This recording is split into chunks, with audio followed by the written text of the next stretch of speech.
Barry Allen Crompton Gibb was born at Jane Crookall Maternity Home in Douglas, Isle of Man, on the 1st of September 1946. The oldest son of a band leader, Barry Gibb grew up surrounded by music. He, along with his younger twin brothers Robin and Maurice, became one of the top pop music acts of the 1970s. The trio started performing together as children. Their professional career took off after the family moved to Australia in late 1958 after the birth of their youngest brother Andy. Their three oldest boys hosted a television show and recorded their first single. They took the name Bee Gees, which is a play on Brothers Gibb, according to some sources. Arriving in England in the late 1960s, the Bee Gees had their first international smash with the pop psychedelic single New York Mining Disaster 1941. Gibb and his brothers developed a rock-pop sound, which featured three-part harmonies. Barry often shared the lead on many of their songs with Robin, as well as played guitar, which can be heard another of their early hits, the 1969 folksy ballad Massachusetts.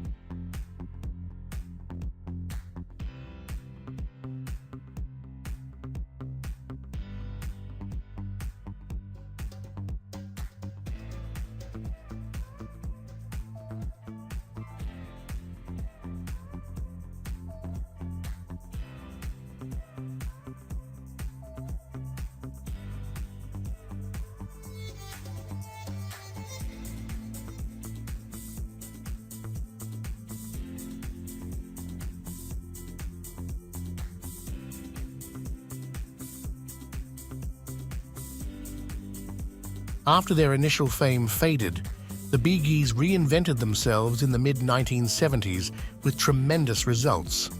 The trio turned out more dance-oriented music, often featuring Barry singing in a falsetto voice. Jive Talkin', which reflected their new sound, became a #1 hit in 1975. The following year, the group topped the charts again with You Should Be Dancing. As the kings of the growing disco movement, the Bee Gees scored more hits and even a few Grammy Awards for their tracks on the soundtrack for the 1977 film Saturday Night Fever, starring John Travolta. The success of the two upbeat songs, Staying Alive and Night Fever, and the ballad How Deep Is Your Love, all reached the #1 spot. A member of a pop disco phenomenon, Barry emerged as one of the era's sex symbols. His gold chain, mane of long hair and open-neck shirts became part of his trademark look. In addition to his work with the Bee Gees, Gibb recorded with different artists and lent his producing talents to other performers. His duet with Barbra Streisand, Guilty, became a huge hit in 1980. 2 years later, Gibb worked with Dionne Warwick on her hit album Heartbreaker. He, with his brothers, also penned the classic 1983 Kenny Rogers-Dolly Parton duet, Islands in the Stream. By the late 1980s, the Bee Gees had largely fallen from favor with American music fans, but they continued to enjoy some popularity internationally. Gibb and his brothers also suffered a great loss around this time. Their youngest brother, Andy, died of a heart condition brought on by drug use in 1988. While critically snubbed during their chart-topping prime, the Bee Gees eventually received acclaim for their talents as performers and songwriters. They were inducted into the Songwriters Hall of Fame in 1994 and the Rock and Roll Hall of Fame in 1997.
After the death of his brother Maurice in 2003, Barry and Robin retired the Bee Gees name. The surviving pair appeared together and worked hard to preserve their musical legacy, producing special collections of their previous work. Gibb has performed as a solo act as well. His brother, Robin Gibb, died from cancer in 2012. In a 2014 article from Rolling Stone, Barry said, "My only regret is that we weren't great pals at the end. There was always an argument in some form. Andy left to go to LA because he wanted to make it on his own. Maurice was gone in 2 days, and we weren't getting on very well. Robin and I functioned musically, but we never functioned in any other way. We were brothers, but we weren't really friends." Gibb was also awarded a knighthood in the 2018 New Year Honours. He was also made an honorary companion of the Order of Australia on the 27th of January 2022 in the 2022 Special Honours for eminent service to the performing arts as a musician, songwriter and record producer, to the advancement of Australian music artists and to philanthropy. In 2023, he became a Kennedy Center honoree for contributions to American culture and for being a pop music pioneer. Barry spends much of his time in Florida, where he lives with his wife, Linda. The couple has 5 children together. While not as active as he once was, Gibb still gives several concerts each year. He embarked on his first tour without any of his brothers in early 2013.